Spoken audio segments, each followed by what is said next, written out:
Bienvenido a un nuevo episodio de Líderes de Compras, un espacio donde mentes brillantes en el mundo de la gestión de compras comparten sus experiencias y desafíos y consejos para transformar esta función esencial en una ventaja competitiva de la empresa. Hoy tenemos un invitado muy especial, es el primero que tenemos del otro lado del charco, viene desde Argentina, es consultor experto en el mundo de compras, trabaja en diferentes asociaciones de LATAM para el mundo de compras y es un gran reconocido especialista de Category Management.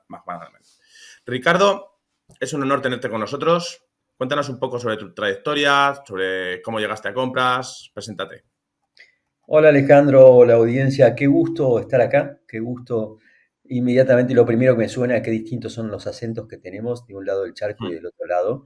Y bueno, vamos a tratar de cubrir esa brecha, así que muchas gracias por la invitación. Lo segundo, ojalá que podamos estar a la altura de eso de las mentes brillantes. No creo, me va a costar un poco, pero ojalá que podamos estar a la altura de eso también. Así que me presento brevemente, si te parece. Eh, yo me defino como un apasionado de compras, tengo una formación en administración de empresas, tengo un posgrado en el IAE, que es un prestigioso MBA de acá de Argentina, pero realmente lo que me apasiona es compras. Entonces he hecho una transformación en mi vida de hace 22 años ya, que me dedico al tema del procurement. ¿Qué más te puedo decir? Tengo 59 años, tengo dos chicos ya grandes, me gusta viajar, en una época fui maratonista y me gustaba correr mucho, y todo lo hago con mucha pasión, como verás. Entonces, estar acá es un placer para mí y poder compartir este diálogo contigo es una oportunidad excepcional. Bueno, algunos de los proyectos en los que estás y me incluyo es en Café con Comprador, de Mundo de Compras, donde tienes un podcast similar al nuestro, que a mí me sirve de mucha inspiración. De aquí que nos hayamos juntado para este podcast. Qué interesante, sí. Hace como 2 años decidí lanzarme en este mundo de la comunicación, del podcast, ¿no? No tenía ni idea cómo arrancar ahí, pero lo que decidí es que era una gran forma para ayudar a formar a la gente gratuitamente, ¿no? Entonces, que era una forma de llegarles al comprador que en general le cuesta mucho, primero, asumir que tiene que aprender. En mi opinión, el comprador siempre es un empírico, o por lo menos el comprador latinoamericano o el argentino, si tú quieres, es un comprador que aprendió a hacer compras. Primero, hay dos grandes definiciones: nunca eligió ser comprador, sino que terminó siendo comprador. Y segundo, que nunca aprendió desde la universidad. Puede ser un ingeniero, puede ser formado, pero en las carreras en Argentina y Latinoamérica en general, la formación de compras o de procurement no existe. Entonces esa brecha, ese hueco, es ahí donde nosotros pensamos qué bueno sería que esta gente tenga, estos colegas tengan esta oportunidad de escuchar cosas así. Así que de ahí surgió el podcast y estamos felices. Se llama Mundo de Compras, está en Spotify, en todos lados. Y claro, tiene contenido para ustedes latinoamericano, quizás se van a reír un poco de las temáticas o los temas que tomamos, que son bastante distintos, pero bueno, es lo que hacemos para ayudar a la comunidad. Bueno, de eso a mí me inspira y la verdad que nosotros ahora que estamos entrando en LATAM, pues nos interesa también ver la madurez de compras que tenéis. No os penséis que nosotros aquí, todo el mundo especialista de compras es que ha hecho una carrera para compras. Sí que es verdad que ahora ya hay mucha formación, pero hace bien poquito el compras se llegaba pues desde otras áreas, ¿no? Entonces, vamos a meternos directamente ya en los fundamentos de lo que sería la gestión por categorías, ¿vale? El Catman. Ricardo, para aquellos de nuestra audiencia, como decías, que no están muy familiarizados con este término y de forma lo más didáctica que puedas, explícanos qué es Catman y por qué es tan crucial en la gestión de compras y relación con los proveedores. Mira, la mejor explicación que te puedo dar es que hay dos grandes modelos de comprar, ¿no? El primer modelo es compro en base a lo que me piden. Entonces existe una solicitud de pedido, una SOLPET en el lenguaje SAP, y a partir de ahí el comprador empieza a trabajar operación por operación. Entonces hoy compro una banana, mañana una pera y pasado una lechuga. Ese modelo es un modelo, yo lo llamo reactivo, lo llamo un modelo transaccional, pero tiene una gran desventaja, que no separa la paja del trigo, no separa lo importante de lo no importante. Y lo segundo es que empieza uno a trabajar a partir del pedido. Entonces ya estoy reaccionando, y si el pedido llega lento, tarde o demorado, yo voy a comprar mal, voy a despachar y no voy a comprar. El Catman lo que dice es: apliquemos Pareto en el gasto de una compañía, definamos ¿Cuál es lo más importante? Pareto dice que 20% de las causas se aplican el 80% de las consecuencias, probablemente 20% de las categorías aplican el 80% del gasto de una empresa. Entonces, a partir de ahí, lo primero que hay que hacer es trabajar ese 20% de categorías de una manera proactiva, de una manera estratégica y de una manera estructurada. Eso es el category management. De ahí uno podría decir, bueno, el category management es solo para ese 20%, no, puede ser para bastante más. Uno podría extender esa idea del category management desde de ese 20 al 30, al 40% de las causas, o quizás hasta el 50, o quizás hasta el 100% de las causas que explican el 100% de las consecuencias. No sé si me expliqué con claridad, pero para mí esencialmente son dos mundos muy distintos. Un mundo es el que está armado a partir de lo que tú me pides. Cualquiera puede comprar, comprar es lo mismo, yo te pido y te mando, es como cuando yo era niño y mi madre me mandaba a comprar las cosas a la despensa, al almacén, y eso era comprar. Ellos reaccionaban porque había que hacer la comida al mediodía y había que hacer las compras, y eso es una forma de comprar. La otra es, no, nosotros hace 30 años compramos siempre lo mismo. Entonces, si es predecible, si es compra recurrente y no es spot, es predecible. Si es predecible, es calculable y trabajable en forma anticipada. Y si se puede trabajar en forma anticipada, se puede aprender de eso. Entonces, el Catman tiene dos grandes palancas. La primera es la predictibilidad de mi categoría y el segundo es la potencialidad de aprendizaje y de tener conocimiento. Y O sea, hace como un trabajo más proactivo, ¿no? Digamos, para gestionar. Totalmente. Pero no solamente productivo, Alejandro, sino inteligente. Es decir, yo ya no salgo a comprar, sino ya la segunda palabra que se asocia al Catman es abastecer. Y la palabra abastecer es mucho más amplia que comprar porque implica la planificación, implica el control riesgo, implica la explotación de oportunidades que presenta el mercado, de las que presenta la compañía, las oportunidades de mejora y de eficiencia, la relación con un proveedor en el largo plazo. Implican una forma totalmente distinta, en mi opinión, de ver la palabra. Sí. Con esto que dices, ¿cómo nos mejora la eficiencia el gestionar las categorías por diferentes categorías con diferentes proveedores? Y ¿Cómo? hay dos grandes formas, primero, absolutamente dos grandes formas. Primero, salgo de la transaccionalidad, salgo de este indicador básico que es tiempo-respuesta entre solicitud de pedido y orden de compra, que obviamente es clarísimo que en una cosa importante tiene que ser lo mínimo posible, pero la otra cosa que me permite el Catman es crear valor, porque yo a partir de que sé que esta categoría es relevante en mi negocio, le puedo poner foco, esfuerzo y puedo encontrar opciones o oportunidades de mejora, que pueden ser de reducción de riesgo, porque tengo mejores proveedores, de reducción de lead time, de reducción de inventarios, de generación de valor junto con el proveedor en desarrollos conjuntos, en ingeniería conjunta, en control de calidad conjunto, en reducción de mermas en forma conjunta. Me permite a mí focalizarme, ¿sabes? Por eso el Catman, y te voy a decir una cosa, Alejandro, la gente, no sé si la gente sabe de dónde sale el Catman. ¿Sabes a quién le robamos la idea De del la Catman? parte comercial, ¿no? Viene. Se lo robamos a los vendedores. Como muchas cosas que hacemos en compras, terminamos, y ellos se van a enojar los vendedores o se van a regodear con esto, es esta idea de que nosotros hemos sacado muchas cosas de ellos y la idea del Catman desde la venta es el mismo sentido. El Catman en la venta que busca que el mismo cliente se lleve en el carrito, en la góndola del supermercado, todo lo que necesita. Entonces, en un único punto tiene un montón de palancas porque se llena el carro con todo. Entonces voy al supermercado y veo la góndola de oral care o de cuidado de la boca y voy a encontrar cepillo de diente, pasta dental, hilo dental, etcétera. Bueno, es la misma idea en compras. ¿Cómo puedo yo juntar mis materiales en una única forma para tener que mi proveedor tenga el negocio más grande? Sí, aquí lo que hablamos es categorizar o sea, homogeneizar las categorías de gasto, ¿no? O de compras en partidas homogéneas, de modo que podamos aglutinar pues mayor volúmenes para los proveedores, que nos compense también tener una gestión más proactiva y dedicarle más recursos. Desde tu punto de vista, el Catman es para cualquier empresa. Hablas antes de tamaños de empresas, diferentes sectores. ¿A partir de cuándo merece la pena empezar a utilizar Catman? Yo creo que el Catman se utiliza, es un concepto que sirve para todas las empresas. ¿Por qué? Porque la profundidad de la aplicación del Catman va a variar de acuerdo a la madurez de la empresa, pero intuitivamente hasta la pyme más pequeña va a tener separado materias primas o materiales A, B y C en su gasto, y intuitivamente el dueño de la pyme va a estar trabajando él probablemente comprando las materias primas o comprando las cosas más esenciales. Y sin querer está aplicando Catman ahí, porque está segmentando entre su gasto, entre gasto A, B y C, y está aplicando sin querer estrategias de control, si quieres, o estrategias de negociación, o estrategias de creación de valor en lo poquito o mucho que él sabe, ¿no?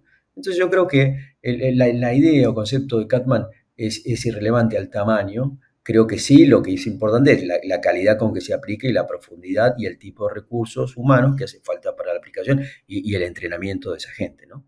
Pero creo que, no sé si te contesté a tu pregunta. Sí.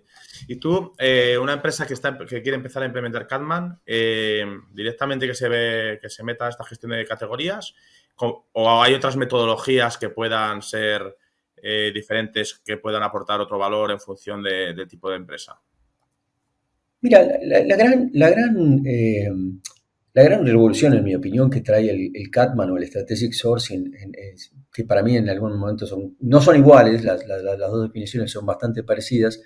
Te diría que la gran revolución es entender que el gasto de una compañía externa, ¿no? La cantidad de valor creado fuera de la compañía cada vez es más grande y que ya entonces requiere una aproximación distinta a me piden y salgo a comprar, ¿no? Yo creo que todo el mundo sabe salir a comprar. Es más, hoy con un carrito de compras en un e-commerce, todo el mundo compra, pero eso no es comprar. Lo que nosotros buscamos es abastecer, ¿no? Repito. Y volviendo a tu pregunta, si es para todos, o si hay, en realidad había dos preguntas, si es para todos y la segunda pregunta era si hay otras metodologías similares. Yo no conozco una metodología que sea similar, lo que sí te puedo asegurar es que a lo largo del tiempo he aprendido que hay que segmentar las cosas y trabajar las cosas de acuerdo a la importancia y de acuerdo a la oportunidad que genera. Por eso, el primer paso que yo recomendaría a cualquier empresa que quiere es entender su gasto, ¿no? Y hay una cosa, Alejandro, que es fundamental, que se llama el spend analysis o el análisis de gasto. Que yo no te aseguro que a mí me sorprende todavía la cantidad de compañías grandes que no hacen este procedimiento, que esencialmente es hacer un mapa, sentarse una vez al año, dos veces al año y decir en qué se fue la plata de nuestra compañía. Hacer un mapa donde dice, bueno, yo gasté 100 millones de dólares, ¿en qué se fueron? Bueno, 50 en sueldos o en salarios, y después en qué, el otro 50 en qué. Y cuando tú le armas ese spend analysis a un gerente general, te aseguro que se sorprende. ¿Sabes por qué, Alejandro? Por dos cosas. La primera, que dice, no tenía ni idea que se gastaba tanta plata en la compañía, porque la forma en que a él le presentan la información es la información financiera, le dan un cuadro de resultados. Ventas, menos costos de mercadería vendida, menos gastos de administración, menos gastos generales, igual resultado, menos impuestos, resultado después de impuestos. Ahora, esa forma de ver no es la forma que hace falta para entender el gasto. El gasto significa, bueno, cuánto compré de estos materiales, cuánto compré de estos servicios, cuánto compré de estas otras cosas. Entonces sorprenden. Y la segunda cosa que les sorprende es, dicen, ¿y esto quién lo compra? Y cuando empiezas a asociar el gasto con el gestor de ese gasto, te sorprende porque dices, bueno, pero esto no pasa por compras. Primera sorpresa. Y segunda sorpresa, pero esto lo compra María. Si María tiene 2 años en la empresa y no tiene ni siquiera el secundario completo. Entonces, el análisis del gasto para mí es el paso número uno. Yo sí le diría, es como emulando al amigo Colón.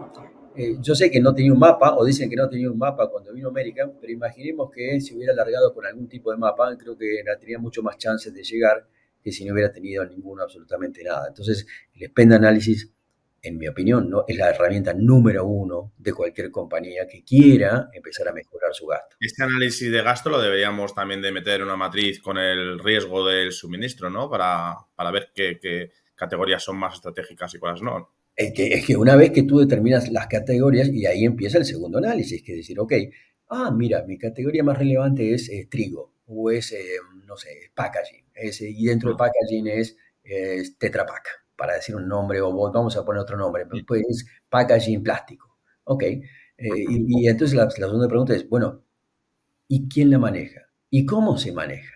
¿Y qué oportunidad presenta eso? Y ahí es donde empiezan las preguntas y empieza la posibilidad de la mejora continua. Yo creo que, mira, a mí me gusta mucho esta idea de que el abastecimiento o el strategic sourcing está asociada a la idea de la mejora continua. Entonces, una categoría, el category management, es una forma de hacer mejora continua. Es decir, cada categoría la tomo, la trabajo, obtengo resultados y el año que viene me voy a preguntar qué. Y la forma en que tenemos tradicionalmente en buscar mejora continua en compras es buscar ahorros, lo cual es, en mi opinión, es una falencia, es una miopía, porque creo que la mejora continua puede venir del ahorro, pero también puede venir de la eficiencia, puede venir del desarrollo de oportunidades nuevas, de colaboración con el proveedor, puede venir de un montón de lados, de un montón de fuentes de valor más allá del ahorro, ¿no? Pero lo que es cierto es que me genera esta cultura de empezar a poner en compras la idea de la mejora continua. Ujú. Muy interesante. Profundizando en el esfuerzo, o sea, cuando ya tenemos definidos, digamos, este volumen, este análisis de gasto y qué proveedores puedo tener más riesgo y que tenga, digamos, un mayor impacto en nuestra cuenta de resultados si hay una ruptura de la cadena de suministro, podemos profundizar entre los costes asociados a una adopción de una gestión de categorías frente al ROI que podemos obtener sobre los beneficios potenciales. ¿Cómo y cuándo saber cuántos recursos dedicar y hasta cuándo? Mira, yo creo que es interesante esto, porque uno pregunta, bueno, ¿dónde hay oportunidad de mejora en el gasto, ¿no? Cuando uno hace ese spend análisis, lo primero que dice es dónde están esas gemas, ¿no? Esas piedras preciosas donde puedo capturar valor. Lo primero que te voy a decir es, la primera vez que aplicas esta metodología hay gemas por todos lados, porque hay terreno que no fue arado nunca, entonces hay fertilidad natural en esa tierra que tiene que ver con una forma de comprar anteriormente donde yo reaccionaba y buscaba, donde yo tenía proveedores de hace 10 años que opero con los mismos, pero que siempre les compraba no por el volumen de los últimos 10 años, no me apalanqué con eso, sino le compraba por el pedido que me decían hoy. Entonces tenía un proveedor que disfrutaba de una seguridad y de un volumen de 10 años y cotizaba con un precio de este mes, ¿no? Entonces lo primero, entonces ahí hay ya una enorme oportunidad. Y lo segundo que tiene que ver, que las oportunidades también pueden estar en que no había pensamiento atrás y había esta idea de que el usuario es el cliente interno, era el dueño de la especificación y que podía pedir lo que quería o no quería, las cantidades que quería, cuando quería y cómo no quería. El Strategic Sourcing o el Category Management parte también de una enorme definición que es transformacional para mí, es que el gasto no es propiedad del usuario. Esta división enorme entre tú dices lo que quiero, cuándo lo quiero y cómo lo quiero, y compras es el que se ocupa de bajarle el precio. Ese modelo es un modelo, en mi opinión, de la forma vieja de comprar. En este nuevo modelo es la combinación de la información que existe en el mercado con la información de lo que existe en la demanda interna es lo que genera la mejor estrategia posible para la categoría. Y esa combinación de información parte de un catman que conoce bien su mercado, conoce bien su laguna donde pesca y que conoce bien a la operación y a alguien de la operación que conoce bien su operación y que se mete también un poco en el mercado y juntos crean estrategias de valor. Sí, además ahora que estamos en la era de la información y que podemos contar con un montón de datos que nos permitan esas predicciones más exactas, digamos, pues tenemos que aprovecharlo con una buena gestión, ¿no? Y es ahí donde la digitalización y la informática es fantástica. Las oportunidades de hoy en ese análisis de gasto que yo te mencionaba, no solamente es categorización, sino es entender conductas y entender oportunidades. Los datos, hoy hay una enorme cantidad de oportunidades para entender variaciones de precio, conductas de compras, conductas de requirientes. Y cuando empieza uno a mirar los datos y ve las conductas que denotan esos datos, y empezás a entender conductas erráticas, conductas que no son, o sea, comprar sobre todo en invierno en vez de poder comprarlos en verano para aprovechar la baja de precio, comprar helado, agua en el Sahara en vez de poder comprarla antes de ir al Sahara cuando sabía que la iba a necesitar. Y de esas hay oportunidades de todo tipo y color. Pero ¿por qué es eso, Alejandro? Porque la forma del modelo anterior, el que yo te pido lo que tú compras, no tiene en cuenta lo que pasa en el mercado. Es casi pensado esencialmente en base a lo que yo necesito. Cuando yo necesito, pido, ¿no? Hoy quiero, es como un niño que hoy necesita comer y grita y llora y sale ahí a comprar corriendo, ¿no? En cambio, el Category Management es una distinta porque dice, no, este niño va a llorar todos los meses, más vale que entonces ya tenga la leche y negociado el acuerdo de leche con el proveedor, ¿no? Vale, entonces, si yo mañana, después de escuchar este podcast, dice, oye, me voy a meter en este lío de profesionalizar las compras mediante Catman. ¿Cuáles serían las principales acciones como nuevo director de compra de una empresa a la que acabo de llegar y hay una forma de compra, digamos, más transaccional y quiero empezar a implementar los principios de categoría management? Eh, ¿Cuáles deberían ser los primeros pasos? Mira, los pasos son, depende de la empresa, depende mucho de la empresa, pero imaginemos que vamos a empezar con una empresa cuyo gerente general no tiene idea de lo que estamos hablando. Entonces creo que el paso número uno, si yo fuera CPO de esa empresa, es tener una muy buena conversación con mi gerente general para explicarle lo que quiero hacer, por qué lo quiero hacer y qué implica eso para la compañía. Y desde ya te digo que eso implica un cambio, porque implica una forma muy importante en que la organización vea compras. La forma tradicional de verlas es, oye tú, chaval, ve afuera, como dicen ustedes, consígueme esto y me lo traes. Y esa forma con el Strategic Sourcing cambia absolutamente. Ahora el modelo es, no, no, señor, venga, siéntese con nosotros y busquemos formas de crear valor, porque usted, gerente general, tiene que llevar valor al accionista que está esperando un mejor EBITDA para esto. Entonces, obliga a la operación a sentarse junto con abastecimiento para crear valor en conjunto. Y ese modelo, ese cambio de modelo, es un cambio muy, muy potente, muy importante, que las organizaciones en general se resisten. Y entonces eso, si no tiene un apoyo, un soporte de arriba para hacia abajo, es difícil, ¿no? Es difícil estos cambios sin el sponsor. Y un problema grande está que ese gerente general que por ahí está ahí, no escuchó hablar de esto, no conoce esto, y se formó hace 20 años probablemente en alguna universidad prestigiosa de España, pero no le enseñaron lo que era. Quizás entendió y aprendió algo de supply chain, en su momento ya se hablaba, pero de procurement y de strategic sourcing, poco o nada. Entonces ahí ya tengo un problema. El segundo problema sería cómo modelo mi equipo. Necesito cambiar gente que piense, pero primero que tiene gente que piense que hay una forma distinta. Y ahí tendré que ver si tengo compradores de muchos años, de pocos años, de capacidad y ganas de cambiar, y gente que cree y que puede, y después me hará falta un buen líder también que pueda conducir ese proceso. Pero yo diría que Strategic Sourcing, si quieres, busca en YouTube, hay de todos lados y colores. Los problemas no son técnicos, son problemas adaptativos, ¿no? El gran problema que vas a tener en la aplicación de esto es conseguir el cambio cultural, ¿no? Como decía Michael Porter, dice, la cultura se come, no, la cultura se come la estrategia para el desayuno. Bueno, es este problema grande de implementar estas cosas que son cambios culturales. Claro, me ha respondido un poco la otra pregunta que te iba a hacer, que quiénes deberían de ser los stakeholders, las partes interesadas involucradas en el proyecto. Ya me has dicho dirección general, tu equipo, supongo que los clientes internos y los proveedores también. No te quepa dudas de que los stakeholders, para empezar, el gran nudo es el cliente interno, es la operación.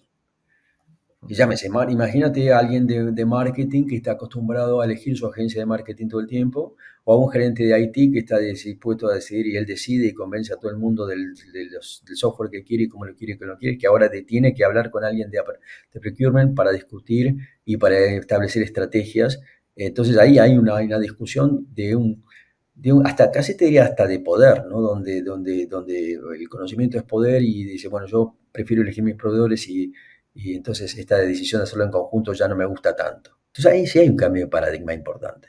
Pero esto no implica que abastecimiento decide por cuenta y orden la operación. Lo que implica es que es una decisión conjunta y mucho más consensuada, en el que, en mi opinión, ya fíjate que antes el conflicto ocurría en la elección del proveedor. Entonces, si tenías una idea de procurement débil, el proveedor lo elegía la operación.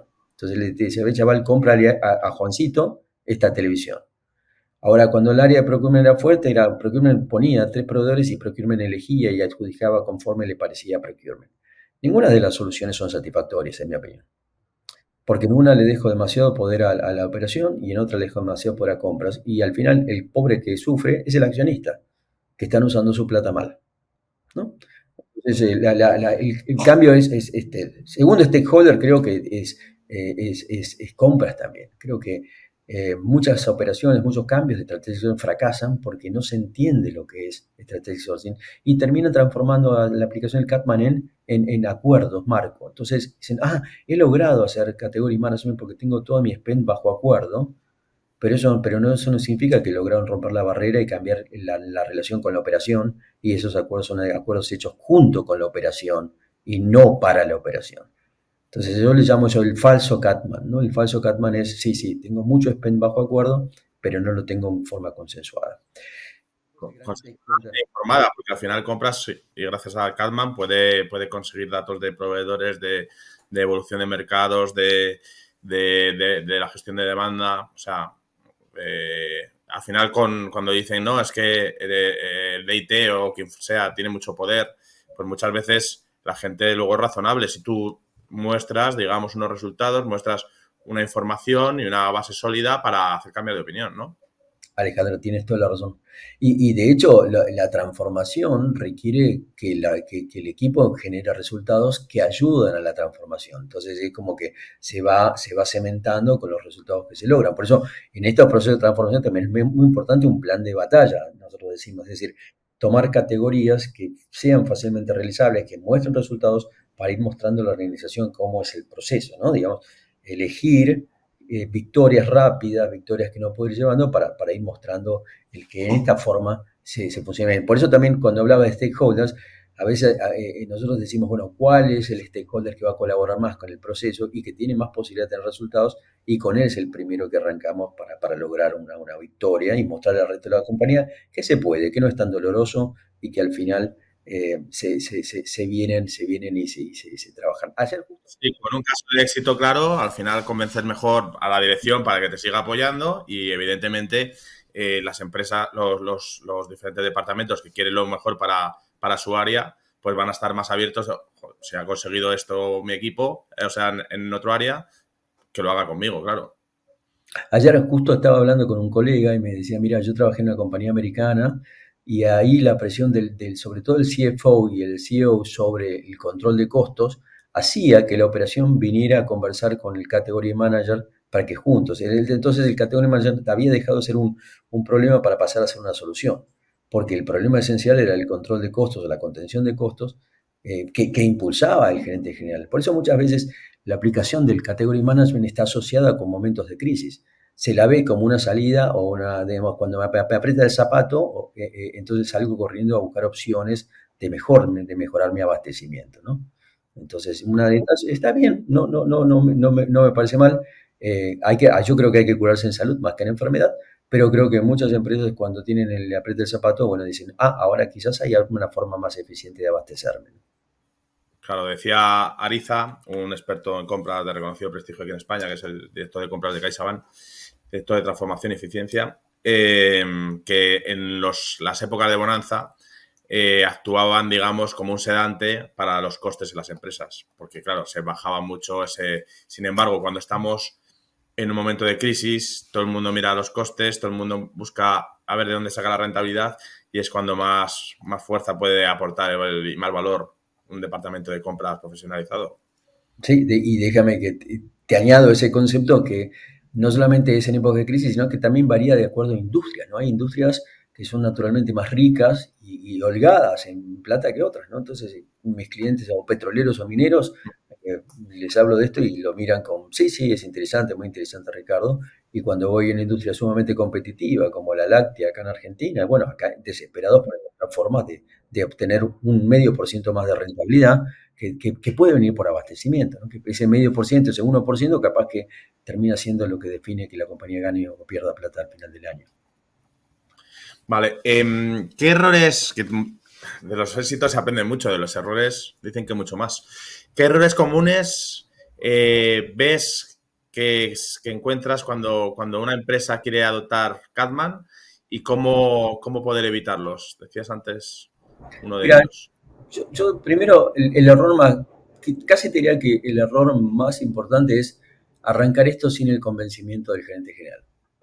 Creo que como una iniciativa de abajo hacia arriba, sin el sponsoreo adecuado, creo que es muy difícil.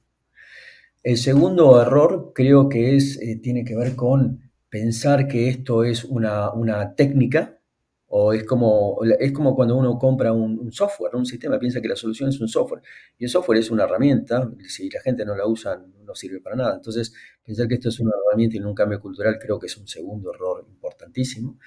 El tercer error creo que es pensar que Category Management es acuerdo, es solamente una orden de compra abierta, un acuerdo marco, un contrato. Ujú. Eh, y creo que esos serían los tres grandes errores. Quizás el cuarto error creo que es pensar que se puede hacer esto con la misma gente.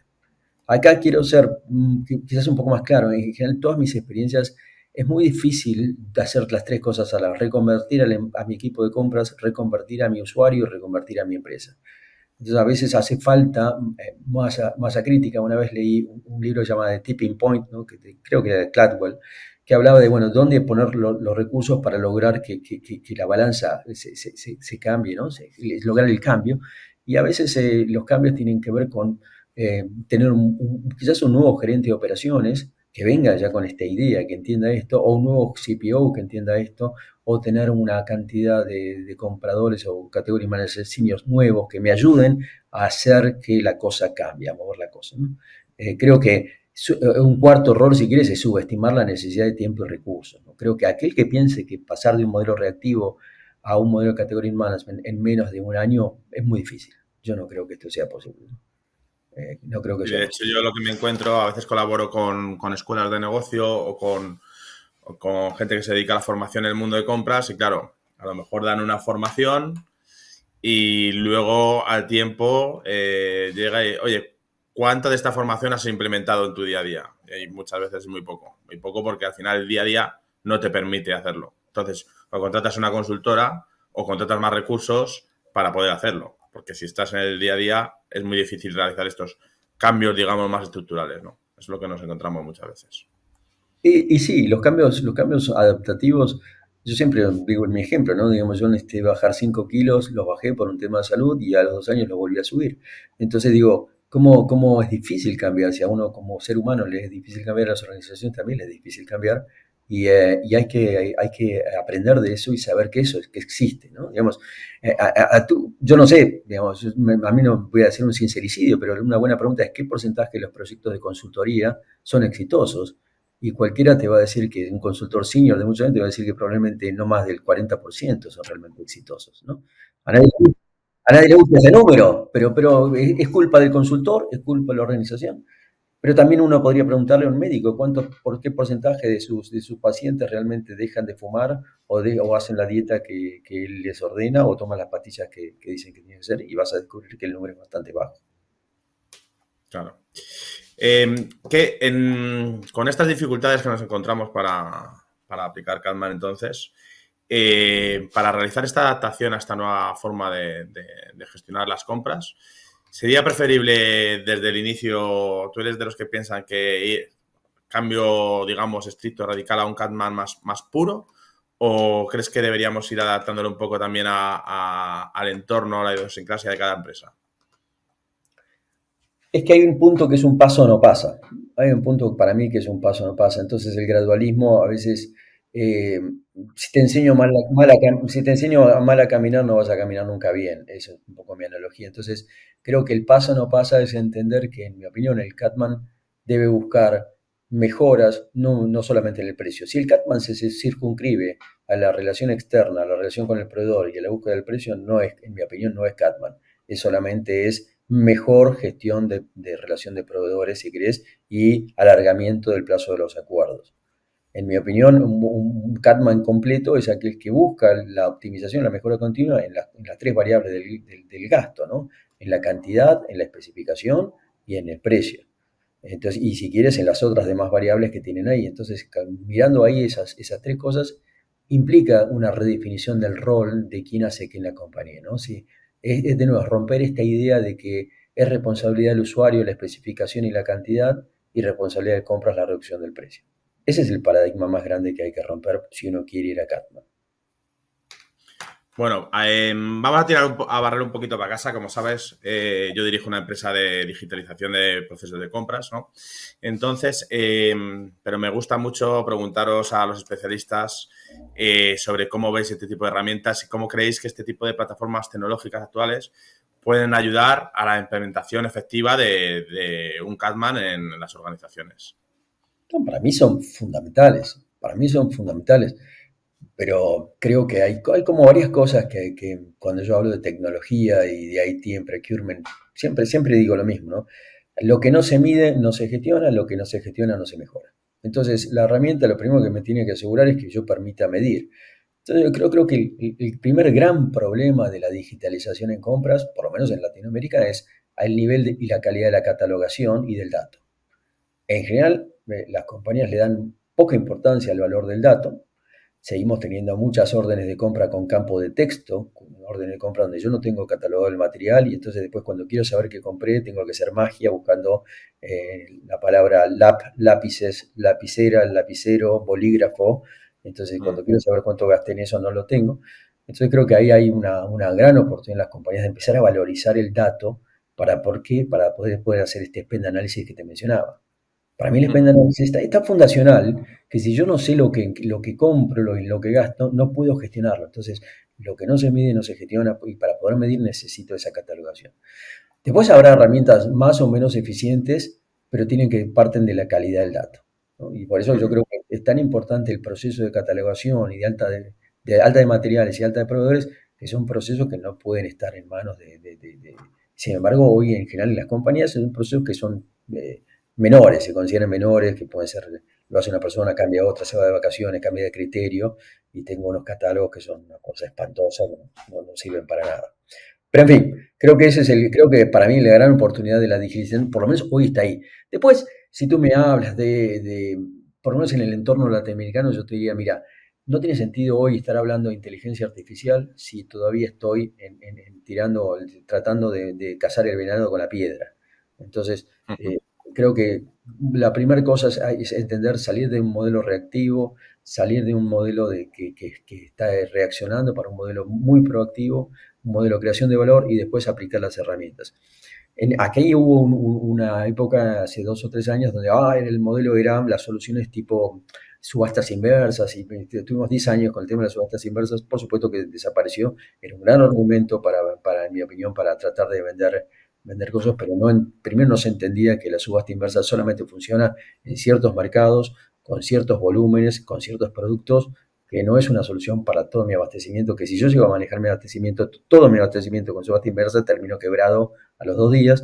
Entonces, creo que ahí hay una misconcepción. Pero creo, para darte la derecha, creo que hay enormes beneficios en la sistematización, en términos de control, en términos de velocidad de trabajo, en términos de eficiencia, en términos de comunicación. Creo que yo soy un gran, digamos, fanático de lo que ustedes proponen, porque creo que ayuda, realmente ayuda, ¿no? Pero creo que Sí, desde luego yo creo que ayuda, pero también lo que dices, muchas veces las empresas se creen que el problema que decías de la calidad del dato, ahora con el tema de la inteligencia artificial se tratan de entrenar un montón de modelos para diferentes especialidades, para automatizar diferentes procesos, pero si el dato no es correcto, si los datos no son comparables, no son homogéneos, no te sirven de nada para estas tecnologías. Luego hay otro punto que, alineado con ello, es la herramienta que tú decías antes con el Cadman, lo mismo. O sea, un software es una herramienta, nunca es el objetivo. Entonces, Ujú. si tú no tienes claro los procesos y los objetivos que quieres conseguir y que quieres medir y a lo que quieres llegar, difícilmente primero vas a conseguir que usen la tecnología de una forma Ujú. correcta a los diferentes usuarios. Y segundo, no vas a llegar nunca a estos objetivos que buscas. Pero desde luego, una vez que tienes claro pues, la metodología que quieres usar, que quieres controlar, qué tipo de proveedores, qué tipo de gestión, qué tipo de procesos quieres tener digitalizados, pues se ahorra mucho tiempo, desde luego. Y luego la trazabilidad y transparencia que te da. Y luego, en cuanto lo decías, el tema de las subastas, que se pusieron tan de moda, al final yo creo que también el utilizarlas mal, los proveedores veían como que solo prácticamente se buscaba precio, y tú si solo buscas precio y le estás transmitiendo eso al proveedor, el proveedor puede quitar otras palancas para llegar a ese precio. Con lo cual, lo que te está haciendo es bajar calidad, bajar servicio para poder llegar, porque al final el proveedor tiene que ganar dinero. Por eso, para mí, siempre es mucho mejor hacer una licitación, en este caso, por poner algún ejemplo, con precios objetivos, con varias rondas, que una subasta inversa. Pero bueno, también depende mucho de la estrategia de cada categoría, habría que ver cada caso, etcétera, etcétera. Creo que Strategic Sourcing o Category Management también lo que es pensar que no hay una solución única para todo.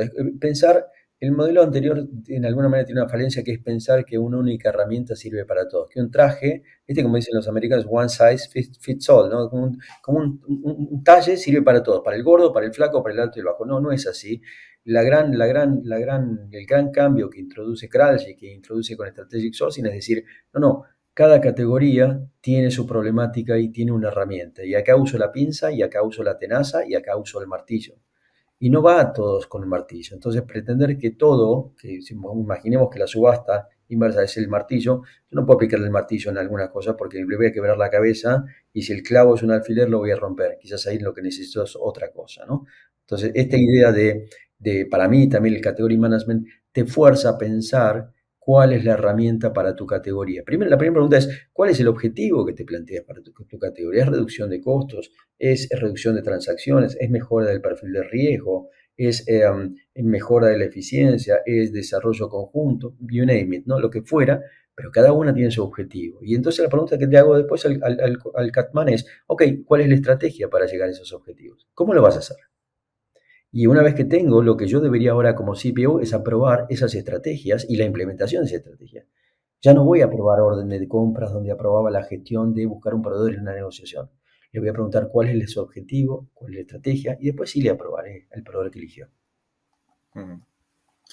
Vale, pues vamos acabando. ¿Qué consejo final le darías a nuestros oyentes que quieran comenzar a aplicar Catman en su empresa? Si nos escuchan mañana en el podcast y dicen, venga, hay que cambiar, hay que empezar a gestionar las categorías de una forma profesional.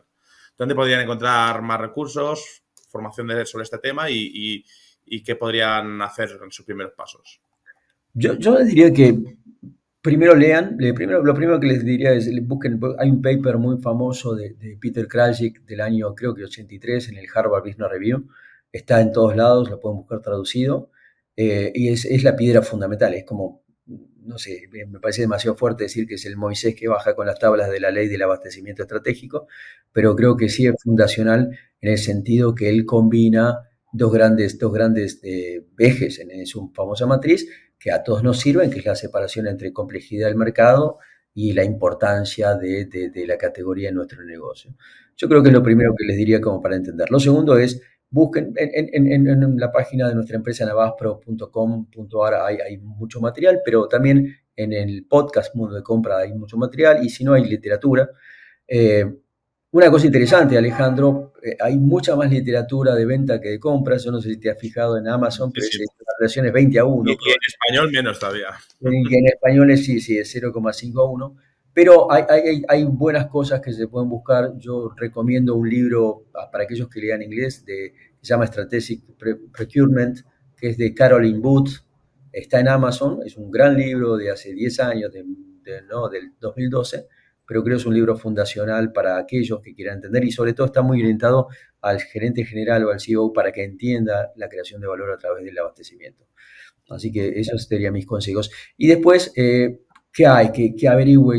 Un consejo para el comprador, que casi te diría que es, no se resigne, comprador, el mundo puede ser mucho más divertido y es mucho más divertido haciendo strategic sourcing que haciendo transacción, ¿no? Creo que si a usted le gusta hacer transacción, se va a divertir muchísimo más y va a aprender mucho más en el mundo del category management. Y bueno, estas preguntas ya se las hago a todos los invitados, ya un poco cambiando de tercio. ¿Tienes alguna anécdota, alguna situación peculiar que hayas vivido en tu rol que puedas compartir para la audiencia? ¿Algo que te haya influenciado, algo que haya sido divertido, algo que haya sido irreal? Mira, a mí me gusta hablar de los errores, porque creo que de los aciertos no se aprende mucho, se aprende mucho más de los errores. Y yo te voy a contar un error que me pasó al principio de mi carrera, de mi carrera en el mundo de compras hace 20 y pico de años. Trabajaba para una aseguradora española que estaba acá en Argentina y estábamos en ese modelo, había un modelo muy interesante había traído una consultora americana llamada A.T. Kearney, que decía, dime en qué gastas, yo te busco ahorros y me pagas el 25% del ahorro proyectado. Entonces sonaba con un gran modelo. Entonces tomamos la categoría para esta compañía de seguros, una categoría que se llama correos. Y claro, uno no había aprendido Strategic Sourcing. Yo era comprador, entonces ¿qué hice? Hice una licitación. Resulta que Correos, esta compañía, entregaba sus pólizas de seguros en un sobrecito muy bonito a todo el país. En Argentina, imagínense un país de 40 millones de personas, una dispersión geográfica muy grande, y tenía clientes a 2.000 kilómetros de acá, en un montón de pueblitos, en cualquier lado. Entonces hago mi análisis y que voy a Google, porque yo todo es Google. Entonces ahí es que dice, había 120 proveedores de correo. Muy bien, elegí, hice mi lista corta, elegí a 20, 30, los invité a cotizar. Cuando vienen a cotizar, resulta que el proveedor actual se excusa, no, me aumenta el 10%. Los dos otros grandes me suben los precios y uno se excusa, o sea que ya tenía de los tres grandes, uno me subido el precio, otro era carísimo y otro desaparece, y los otros todos cotizan, pero cotizan solamente en la ciudad de Buenos Aires. Entonces, ¿qué me equivoqué? Me equivoqué enormemente y en vez de generar valor a mi cliente, le generé un problema a mi cliente, porque ahora mi cliente tenía su prueba actual que le quería cobrar 10% más. Y cuando lo voy a hablar, me dice, ¿sabes qué, Ricardo? Las licitaciones son los momentos en que yo subo mis precios. ¿Y cuál fue mi error? No haber entendido y no haber hecho mi análisis de mercado, no haber aplicado Strategic Sourcing. No tenía información, yo salía a pescar pensando que en la laguna había peces y en realidad había tres tiburones que se hablaban entre sí y se habían decidido que este mercado era de uno de los tiburones que se llamaba X y ese tiburón había decidido subirme el precio. Entonces, de ahí aprendí que la ignorancia, es decir, pensar que un buen comprador es aquel que maneja bien la caña, en este caso el pedido de cotización, y no sabe de la laguna, está perdido. Entonces, ahí aprendí que nunca más voy a hacer ninguna acción de compras si yo no conozco dónde estoy cazando, pescando y no conozco qué hay atrás. Y ahí recién ahí voy a saber qué tipo de lanza usar, si son una caña, una red o lo que fuera.